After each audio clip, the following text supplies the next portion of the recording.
começar a falar desse jogo do Atlético, meu povo. Matheus Oliveira, conta pra gente o que você tem de destaque nesta segunda braba pro atleticano. Pois é, Rafa, dia de lamber as feridas, né, na Cidade do Galo. Quer dizer, não na Cidade do Galo, porque os jogadores estão de folga hoje. Folgam hoje, amanhã também. Só voltando às atividades na quarta-feira à tarde, e aí já visando o jogo contra o Palmeiras pela 27ª rodada do Campeonato Brasileiro. Jogo que tá um pouco distante, só no dia 19, porque teremos aí a data FIFA com 2 jogos, 2 rodadas das eliminatórias para a Copa do Mundo. Portanto, o Atlético voltando a campo só daqui a 10 dias. Atlético que pela primeira vez perdeu em sua casa. O 4º jogo, eram 3 jogos, 3 vitórias na Arena MRV. Dessa vez veio o revés e para o lanterna do Campeonato Brasileiro. O Coritiba era até então o último colocado, e inclusive na campanha do retorno também tinha a pior campanha do retorno, ao inverso do Atlético, que era o time de melhor campanha nesse segundo turno do Campeonato Brasileiro. Portanto, resultado que vai contra qualquer previsão que se baseasse no óbvio, né? Todo mundo esperando o Atlético confirmar seu favoritismo na Arena MRV, mas não conseguiu. Filipão teve, antes de a bola rolar ontem, 2 problemas. Um deles, a Batalha. Não pôde jogar com dores no joelho. Filipão optou pelo Alan Franco. E aí, na armação, Pedrinho também ficou fora, com incômodo na coxa. A opção foi pelo Igor Gomes, que inclusive foi um dos destaques do Atlético na vitória sobre o Internacional na rodada anterior. E aí eu deixo para vocês, analistas, avaliarem o que foi essa derrota do Galo, se deu certo, se não deu certo essa alternativa do Filipão, essa escolha que ele fez tanto pelo Alan Franco como pelo Igor Gomes. Lembrando também que tivemos o Hulk fazendo o seu primeiro gol na Arena MRV. Até então só o Paulinho tinha balançado a rede no estádio. Tivemos o Atlético sofrendo gol pela primeira vez. Até então o Galo tinha passado, a defesa do Galo não tinha sido vazada diante de Santos, Botafogo e Cuiabá. E mais um recorde de público com 38.358 torcedores, uma renda de R$2.300.000 e uns quebradinhos. Bom, deixa eu dar boa tarde pro Breno Galante, que foi quem nos deu a notícia de que o Batalha não iria pro jogo ainda na Esplanada. Quando eu, Lélio e Gustavo, a gente trombou com o Breno Galante, ele falou, tem mudança no time. E aí, Breno, eu queria saber primeiro de você o seguinte, você acha que o Galo sentiu ontem mais falta do Batalha ou do Pedrinho? Um abraço, velho. Abraço, Rafa, boa tarde a você, Matheus, Edmar, Aurélio, a turma de casa. Ô Rafa, o Batalha hoje, pra mim, é um jogador imprescindível pro time do Atlético, é o jogador mais regular desse time. O Pedrinho tinha acertado o meio de campo do Atlético, apesar de não ter feito um bom primeiro tempo contra o Internacional, eu até comentei isso aqui na semana passada, mas nenhum jogador fez um bom primeiro tempo ali, né? Então, claro, os dois seriam titulares. O Atlético, pra mim, caiu e muito de produção com a ausência dos dois, até porque, pelo menos na minha opinião, o Igor Gomes mostrou mais uma vez que ele é um jogador de segundo tempo. Porque sempre que ele começa no Atlético, a gente não vê ele repetindo as mesmas atuações. Eu fiquei realmente decepcionado com o time do Atlético, principalmente pela postura inicial do time. Eu achei que no primeiro tempo o Filipão recuou muito o time, em vez de fazer uma marcação alta para forçar o Coritiba, que tem uma defesa que é uma das mais vazadas da competição, a tentar fazer com que eles errassem na saída de bola. Não, ele deu muita tranquilidade pro Coritiba conduzir a bola, trocar bolas no meio. Não houve aquele ímpeto, aquela intensidade que eu imaginei que o Atlético ia ter e que seria proposto também pela torcida empurrando o time. Isso não aconteceu no primeiro tempo. O Coritiba teve uma tranquilidade muito grande para jogar, cadenciou o jogo, administrou. E aí no segundo tempo, com a mudança, o Atlético conseguiu ainda fazer um gol, mas eu vou dizer, viu, Rafa, o futebol do Atlético ontem, pra mim, não merecia uma vitória. E acabou pagando um preço muito caro por um vacilo defensivo de tomar um segundo gol como tomou, né, cara? Um time que tá brigando por um G4 não pode ter uma desatenção e tomar o segundo gol numa jogada que parte do campo de defesa do Coritiba e ninguém chega para matar o lance em cima do Jamerson, do lateral do Coritiba. O Zaratio observou. Saravia, observou. Fux, deu bote errado. Cruzamento, Arana, tava marcando a bola. O cara sobe sozinho. E ainda teve gente que quis culpar o Everson. Cabeçada cara a cara com ele. Enfim, pra mim um conjunto de erros ontem que realmente custou muito caro pro Atlético. Porque eu volto a dizer o que eu falei semana passada aqui. Era obrigação do Atlético vencer o Curitiba. E é mais um daqueles times que a gente vai falar ao longo da competição. E aqueles pontos contra o Curitiba. Nós já falamos do América, já falamos do Vasco e agora também do Curitiba, né, Rafa? Complicado. Você trabalhou no jogo ontem, né? Isso. O que você achou que faltou pro Galo vencer o Coxa? Foi repertório ofensivo que estava limitado, a gente via que o Galo não conseguia construir jogada. Questão do elenco ter uma certa limitação, né? Ver que trocam duas peças ali e o time cai. Sim. Foi preparação física? Qual a sua opinião? Eu acho que o Atlético sentiu várias coisas, né? A gente só não pode também tirar o mérito do adversário e nem deixar de falar dos problemas da arbitragem. Obviamente eu fiquei muito feliz que ninguém jogou a culpa na arbitragem pelo lado do Atlético no final do jogo, mas a gente tem que falar que a arbitragem do Marcelo de Lima Henrique foi horrorosa.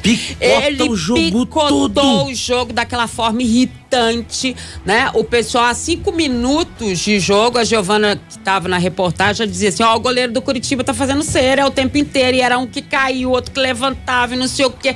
E o Atlético, você via que os caras estavam se segurando, né? O Mariano chegou a atravessar o campo para falar com o quarto árbitro, mas isso picotou, enervou, e é do jogo. Acontece, é do jogo, tá errado. Marcelo de Lima Henrique teve um jogador do Curitiba que caiu, não sei se estava fazendo cera, se não estava, mas ele ficou horas deitado lá e ele não cumpriu nem regra FIFA, porque ele não é médico, ele não sabe, ele tem que parar o jogo. Por que ele não deu o cartão quando ele viu que os caras estavam fazendo cera? O cartão saiu no segundo tempo e olhe lá, Deus, uma arbitragem horrorosa. Quando dá a entrevista do Thiago, o técnico do Curitiba, eu acho que ele foi muito feliz.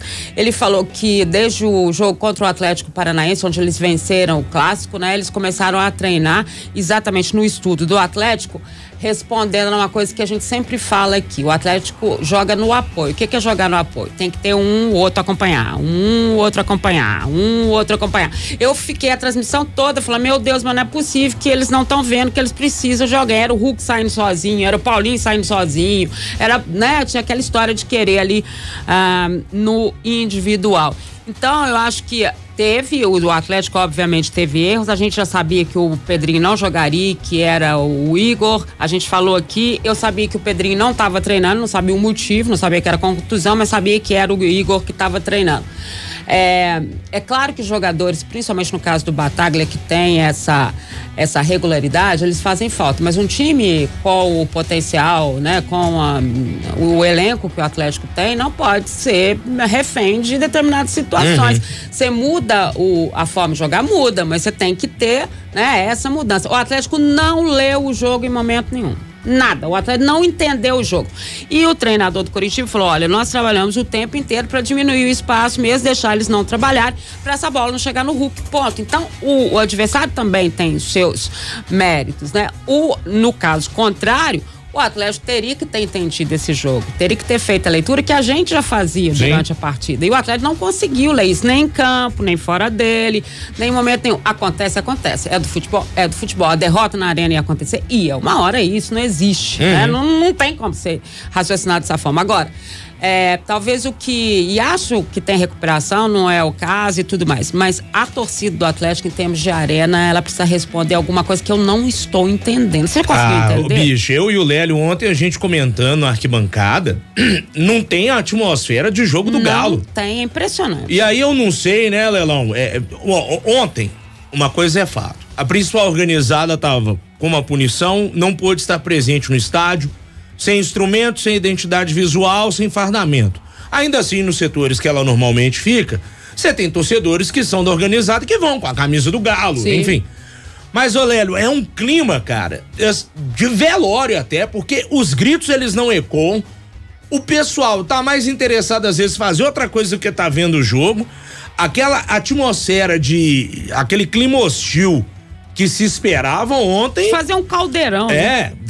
A primeira vez o Lélio no estádio. Você sentiu isso em algum momento, Lélio Gustavo? Você no destaque inicial já falou que não tava com cara de estádio, né, velho? Ah, não tava não, ué. Tava não, a gente ficou mais rouco que a maioria do pessoal que tava lá, ué. Né?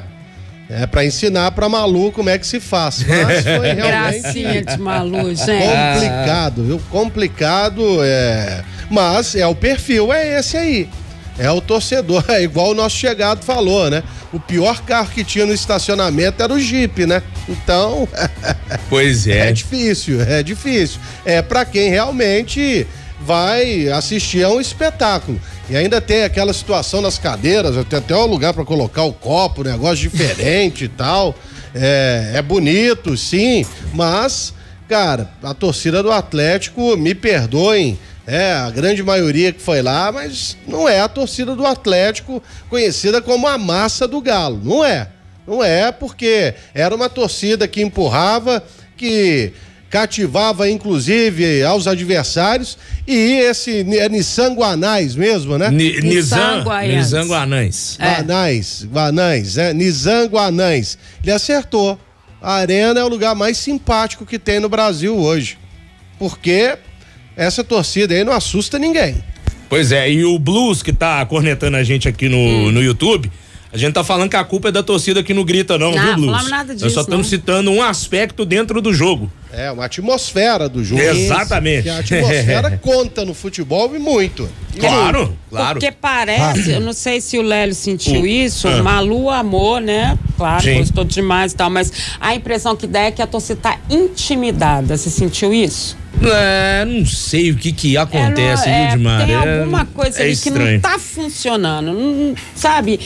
E quantas vezes a gente viu o Atlético na mesma situação, que empurrado pela torcida, não tô dizendo que ele iria ganhar o jogo, mas tô dizendo assim, empurrado pela torcida, ele conseguiu, né, a motivação suficiente, a história suficiente. Fala, Breno. Não, é porque essa preocupação que a gente vem levantando aqui, né?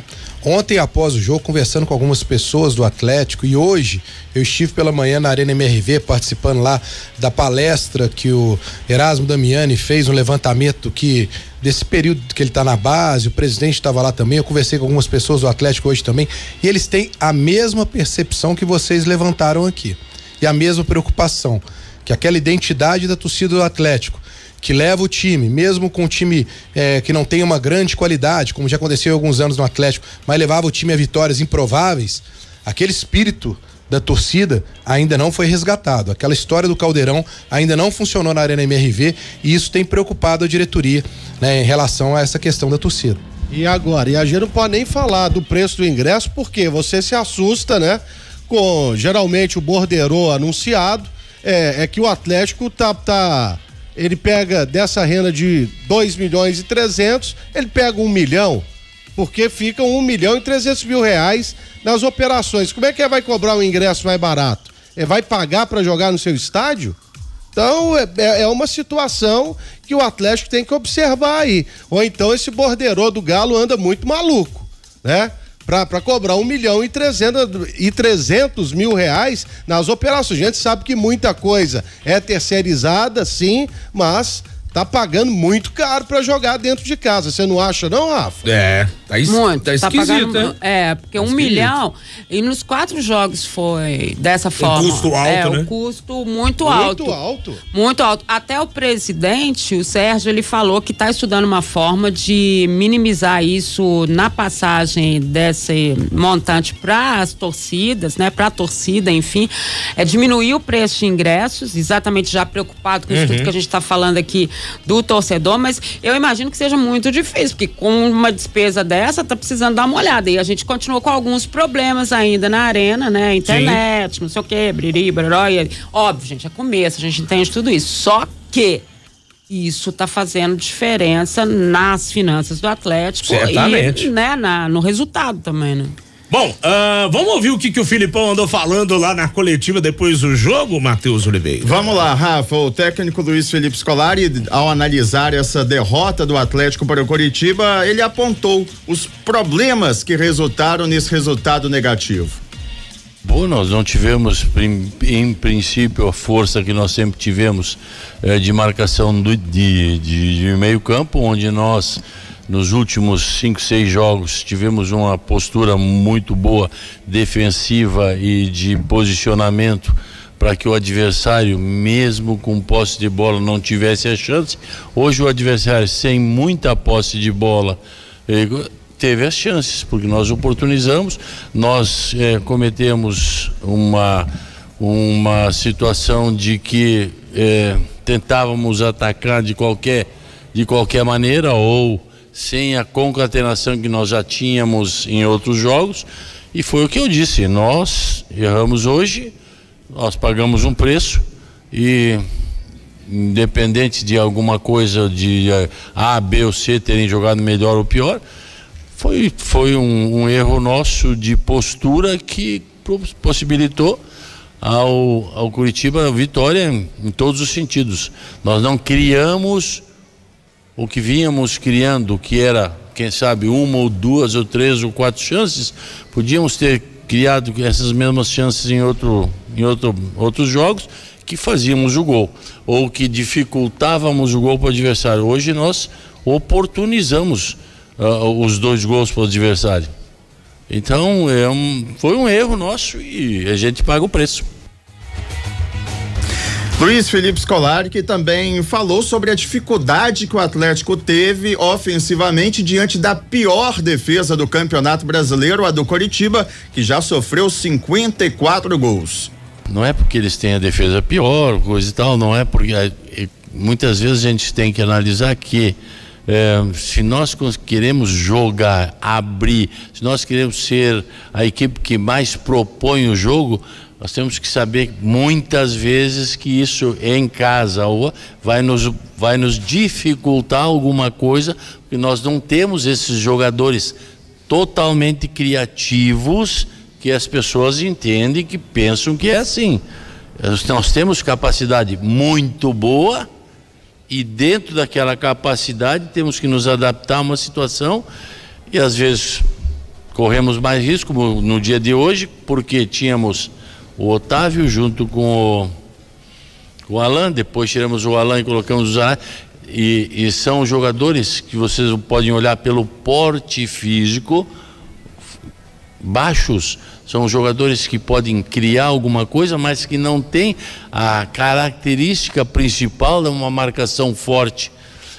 E quem sabe o nosso time jogando em alguns momentos como jogamos fora, como jogamos em casa, contra equipes que estão um pouco mais acima da tabela, nós respeitamos mais e respeitando mais, oportunizamos dificuldades a eles muito maiores do que hoje. Hoje tínhamos que criar muito mais, e a nossa criação hoje não foi aquilo que nós entendemos que dá para fazer, embora a gente aceite que também o outro time tenha lá defensores e tenha jogadores de meio que sabem defender. Então é o dia errado do nosso Atlético, do Galo. Perdemos quando podíamos nos aproximar dos outros, e temos que tirar lições disso tudo para continuar o trabalho, porque nós estamos a 2 pontos do G6. Não adianta a gente ficar aqui lamentando uma derrota, temos que buscar alguns detalhes dessa derrota para ver se conseguimos o nosso objetivo. Tá aí o Filipão apontando para mim de forma sutil alguns problemas de construção desse elenco do Atlético, e deixando claro que ele vê dificuldades dentro desse elenco de propor o jogo. Por isso, o torcedor do Galo pode esperar contra-ataque em casa ou fora até o fim do ano. Dentro daquilo que ele tem, né? Ele foi muito claro, né? Com sinceridade, eu acho que o problema maior é que você pega um time que, primeiro, que ele não tem jogadores, né, velozes assim para os lados. Ontem, aliás, o Pavão só foi notado porque ele pintou o cabelo, né? Nossa senhora. Nossa, jogou mal demais. E o Zé Mané deste que vos fala apostou que ele faria um gol no jogo. Parabéns. Eu tava muito doido sexta-feira no Bárbaro, não tem explicação. Nossa, então, ele foi mal esse demais. aí já foi um erro já de construção e do Eduardo Cudê. Quando você abre mão do Ademir, eu sei que o Ademir, ele era odiado aí por grande parte da torcida do Atlético, mas o Atlético não tem um jogador com a velocidade dele pra puxar esses contra-ataques. Não tá. O lance de propor o jogo, ontem, por exemplo, o Atlético parece que, né, em alguns momentos o armador virou o Hulk, né, Rafa? Você falou, o Hulk onde tá, não sei o quê. Pois é, aí fica difícil, já até com o Allan Kardec dentro de campo. Mas ontem foi uma partida ruim, por isso que eu falo, tem que respeitar, gente. Campeonato Brasileiro é diferente de qualquer coisa. E o Atlético, né, ele fez o grande milagre dessa temporada. Quem foi o lanterna ganhou dele. Vasco, né? Curitiba, e o América não perdeu. Foi mesmo, empatou, sabe? Né? Então, aí é complicado, né? Fica difícil. E assim, eu queria só chamar a atenção a um ponto da entrevista do Luiz Felipe, que ele também falou, assim, bem entre linhas, mas disse o seguinte, ó, diretoria, comissão técnica, jogadores, a gente precisa respeitar o adversário. Uhum. Não tem nada ganho de véspera. Agora, o Breno, Matheus e colegas, a gente tá rodando aí na live as imagens da TV Coxa. Esse segundo gol do Curitiba, volta pra gente aí, o Alex e Iago. Olha o que o Slimani vai fazer. O Hulk, ele testou a bola pro gol do Galo, ele teve todo o tempo do mundo pra armar o cabeceio, mirar e atirar. Observem o segundo gol do Curitiba.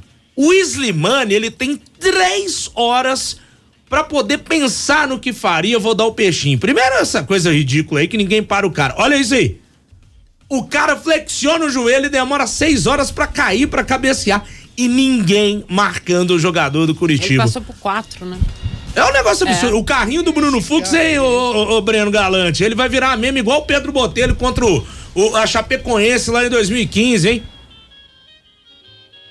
Ô, Rafa, tudo errado, né, cara? Porque é muito simples, mata a jogada no meio. O Filipão falou isso, o Mariano falou isso na zona mista, né? Chega e dá um tranco no cara na linha do meio de campo ali e matou a jogada, o time se recompõe. Mas aí é um contra-ataque, já tá nos acréscimos, o time tá tentando o gol e surpreende todo o estado levar um gol desse. E quando você fala da cabeçada, é porque o Arana ficou preocupado em fazer a cobertura do Lemos, que tava no cruzamento, e deixou ele completamente solto. Então é mais um erro de marcação, né? Você não pode deixar nunca um atacante livre como ele deixou. Agora, analisando um pouco isso, até que o Lélio falou da questão dos velocistas, o Atlético hoje, pelo menos na minha opinião, o Atlético hoje ele tem um time titular competitivo. O elenco não. O elenco do Atlético para mim é desequilibrado. Ontem o Pavão fez para mim uma das piores partidas com a camisa do Atlético. Mas aí você coloca o Patrick no lugar dele. Não mudou absolutamente nada. Patrick entrou mal também, né? Então, quer dizer, as peças que o Filipão tem para colocar quando alguns titulares não estão bem, não surtem efeito. Ontem não teve o Pedrinho, que tá fazendo a articulação das jogadas do Atlético, pelo menos estava tentando ser esse homem. Sem o Pedrinho você não teve um articulador. Então o Atlético ainda é carente de algumas posições que o Filipão estava conseguindo com o que ele tem de titulares ali. Na ausência deles fica complicado. E aí quando você vê o time do Atlético colocar o Allan Kardec no jogo, o que você imagina? Bom, bola aérea, porque esse é o forte do Allan Kardec, perdão. Mais uma vez, o Allan Kardec entra e não tem um cruzamento na área buscando o Allan Kardec. Aí fica difícil de entender como é que vai funcionar as coisas, né? Impossível. Bota o cara que é alto e só faz gol praticamente assim, não cruza uma bola na área, mas quantas vezes a gente já falou isso aqui no ano de 2023? Agora, pra gente fechar esse primeiro tempo do Galo, um outro detalhe que chamou atenção, Lelão, não sei se você percebeu, a gente tava até perto do gramado lá. O gramado tá uma verdadeira paçoca, hein, Matheus Oliveira? Muitos problemas, inclusive os 2 laterais do Atlético reclamaram do gramado da Arena MRV, o Mariano e o Guilherme Arana. Essa situação já tinha sido percebida pela nossa colega repórter Giovana Oliveira logo que ela chegou à Arena MRV, e assim que ela chegou, ela pediu um posicionamento do Atlético, que afirmou o seguinte: com relação ao estado de parte do gramado, foram tomadas todas as ações de tratamento do campo dentro das melhores técnicas disponíveis. Porém, é sabido que a parte próxima ao Gol Norte sofre com a falta de luz solar, principalmente nessa época do ano. Mesmo com o aspecto visual que não consideramos ideal, o estado em que o gramado se encontra não prejudicará a jogabilidade ou a integridade física dos jogadores na partida deste domingo. Agora eu vou abrir um parêntese. Diferente do que disse Mariano e também o Guilherme Arana. Fecha parênteses, volta aqui para o posicionamento do Atlético. Aproveitamos para informar que está programada para os próximos dias a troca daquela parte do gramado com um procedimento idêntico ao que foi realizado há cerca de 15 dias. Senhoras e senhores, lamentável, viu? Inclusive, se vocês repararem, depois até comentei no Barba mais cedo, o pé do Everson, ele tenta salvar com o pé o gol do Slimani e o pé dele dá uma travada no gramado. Não sei se vocês chegaram a reparar isso, o gramado da Arena tá verdadeiramente muito ruim, mas muito ruim. E pra quem é torcedor de Arena, fica enchendo a paciência quando a gente critica algumas coisas da Arena MRV, pensa na integridade física de um jogador do Atlético, que é um ativo do clube e que se machucar por conta do gramado da Arena, depois não vai chorar não, viu, torcedor? Vocês acham que a gente exagera quando critica aqui? Tem que criticar mesmo. Fala, Breno. Não, é só uma informação em cima disso do gramado. Ontem, após o jogo, eu conversei com um rapaz que cuida da grama da Arena MRV, e o que ele me disse é que você pode perceber que a parte que foi trocada, a da área ali, né, onde saiu o gol do Hulk, que foi a que deu problema naquele jogo contra o Santos, ela hoje é a melhor parte da Arena hoje. Então ela funcionou. O problema é que as outras ainda não pegaram. E aí ele me colocou a seguinte questão: as máquinas de luz tiveram um atraso na entrega. Elas deveriam ter chegado em março, só chegaram no final de julho. Isso atrapalhou muito o desenvolvimento da grama ali aonde não bate o sol. E hoje pela manhã, lá na Arena, conversando lá, o presidente até citou que uma das soluções é colocar a grama sintética. E aí depois eu vou levantar mais a fundo essa questão que eu vou trazer aqui agora, Rafa. Conversando com pessoas do Atlético lá, me disseram o seguinte: o Atlético está esbarrando numa questão da prefeitura liberar para que naquele terreno possa ser colocado a grama sintética. A prefeitura tem que liberar por uma questão, eu não compreendi muito bem, não posso passar detalhado aqui, depois eu vou procurar saber mais, mas tem que haver uma aprovação por causa do aspecto do terreno lá, terreno úmido, é uma coisa assim, né? Então, quer dizer, não é definitivo que vai conseguir colocar grama sintética, não. Tem que ter a aprovação da prefeitura. O Atlético quer e tá olhando essa questão com a prefeitura. Vamos aguardar e apurar também essas questões que eu confesso que sinceramente não estava sabendo disso não. Ô Brenão, amanhã você volta para falar mais com a gente sobre o Galo, fechado, velho? Fechado, grande abraço aí para todo mundo, até amanhã, valeu.